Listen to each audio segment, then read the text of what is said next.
Man, pretendians. Y'all always say we outdated, but y'all be using the most outdated stuff in the world, man. That to me is a Negro case. That to me is a Negro case. The statistics, the quantitative analysis. Like how these Africans come in our comments because we say Africans. Bro, how the fuck you from 5, 6 different countries? That don't even make fucking sense. How does that make sense? I swear, some of our people so green, man. So gullible. So easily finessed, bro. Like, because nobody... What the hell are you talking about, bro? Gullible. So easily finessed, bro. Like, because nobody does critical thinking. Tyrese, in your big ass age, my nigga, you ain't question why the fuck you from 8 different countries, my nigga? Damn, this nigga's dumb. You ain't question why you got DNA from 8 different countries? How is that? So your people just traveled all over different countries in Africa, and then when they got the one stable country that had kids, What the hell did you just say? They had you, and now they know what country all of them came from. It's common sense, bro. Y'all got to use the critical thinking, bro. The same people that did everything to the so-called black Americans, the American Indians, are the same people that control the DNA test. Bro, what the fuck is you even talking about, bro? So actually, we just gonna get down to the nitty-gritty. Some of y'all are paid to keep the so-called black Americans asleep. Some of you guys are paid to keep your own people asleep. Because Tyrese, I asked you, what kind of sense does it make that you're from 8 different countries in Africa, my nigga, 1% American? Y'all gotta start using y'all head, bro. Ooh, okay. Like, seriously. Y'all be asking the same redundant, ridiculous questions over and over and over again. What African tribe you come from? Look at the history. You would know your common sense. Y'all always talk about common sense. We're talking about displaced people from their homeland, brought together with different people from different tribes. They're not all the same. They don't all come from the same tribe. They're not rounding up these people, asking them what their last names is, what their real name. Message. That's how it was, man. So y'all got to stop with all these ridiculous questions. Y'all claim that y'all always been in America. This is your homeland. Some of y'all claim y'all wasn't even enslaved. So you should be able to know everything in your culture. You should be able to speak your language. Our history, African American, Black American history, we are telling you that we are displaced people.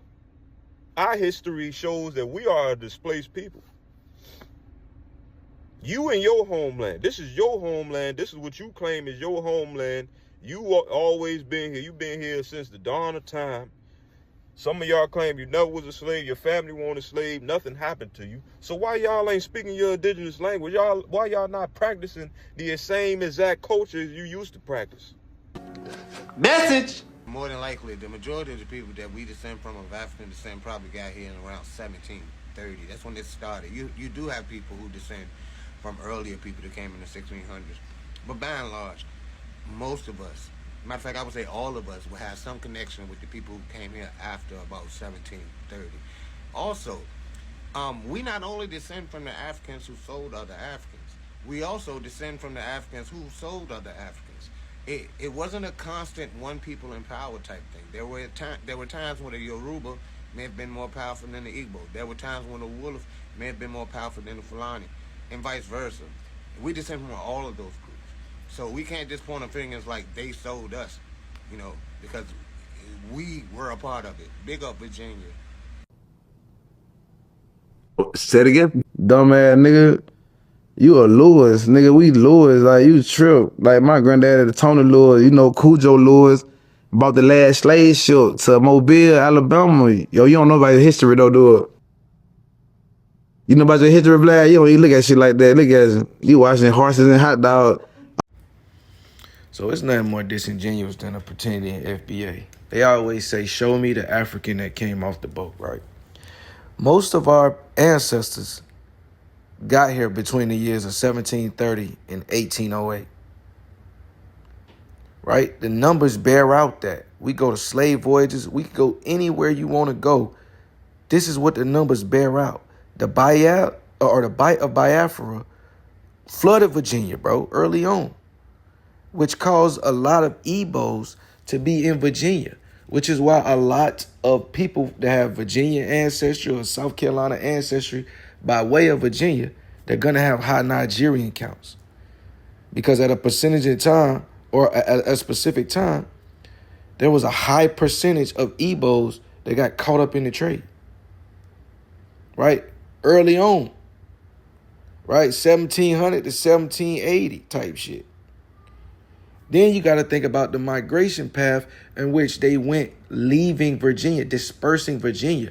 Virginia was one of the first places to successfully have an American-born Creole people or an American-born slave population that could outpace bringing people in. Every other place like the Barbados sugarcane plantations, the plantations in Brazil, the mortality rate far exceeded the birth rate. This is simple stuff you got to know. When nigga talking about you gullible, basing your shit off a DNA test, bro, you don't know the history of your own people, brother.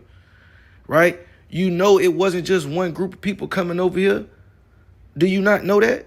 It was people from the Biafra. It was people from the Bight of Benin, the Gold Coast, Senegambian region. You got to talk about when and where, right? If we talking about ancestry results, that's the best thing that could show you where you come from, right?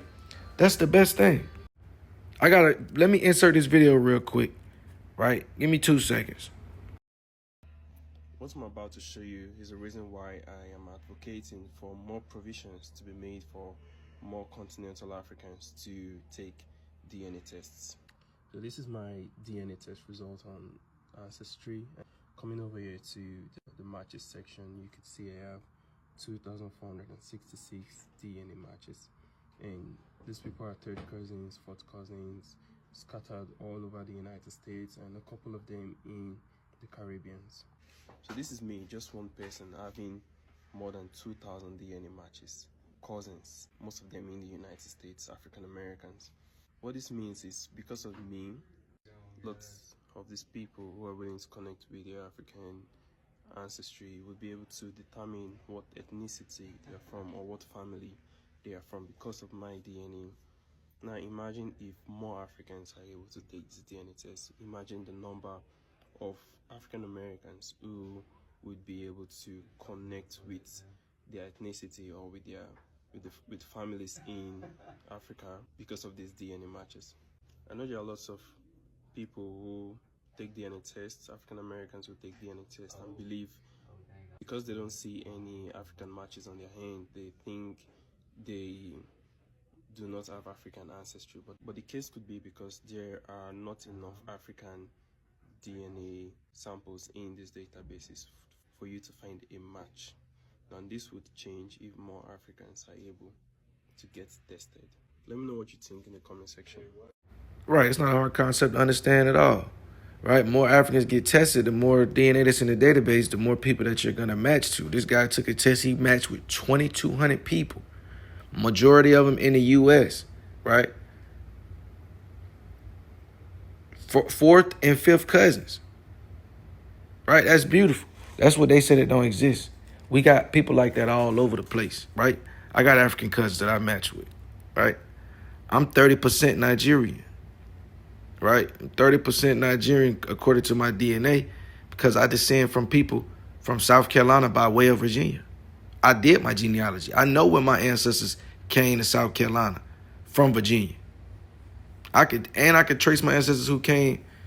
No, I cannot trace them like off the boat, but I know the ones who don't have any records outside of South Carolina, right? But I know the ones that came through Virginia down into the Carolinas, right? That I descend from. So I didn't second guess my high percentage of Nigerian. My grandfather has a high percentage of Nigerian. So it makes sense. Again, bro, DNA is passed down. Grandfather, he got 25% of what, I got 25% of what he got, right? Great grandparent, 12.5%, so on and so on. That's how many chromosomes we share, right? So don't get caught up in the percentages. That's how y'all think everything is pseudo, because you don't understand. Break it down, simplest form, Punnett square style, right? But when we get back to the numbers, again, we can get a good indication of what the numbers or what the ethnicities could potentially be based off the region in which they came. That's not just the only inference you should make, because obviously that's just the port of deportation, right? Not necessarily the place where they might have originated. They could have been brought there, right? We know those stories. We understand that's how we get our Cameroonian and this and that, right? But the numbers are there. You guys are just lazy. I can't stand a lazy pseudo. Nothing worse than a lazy pseudo. You understand what I'm saying? Look at this.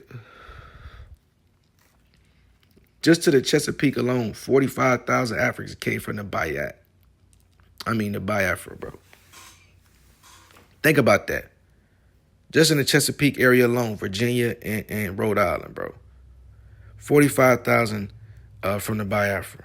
And you talking about it was only 90,000 ever came over here? Who is coming up with these fabrications that you're regurgitating? Can we stop? Right? Let's look at the estimated number of African captives that arrived in Virginia.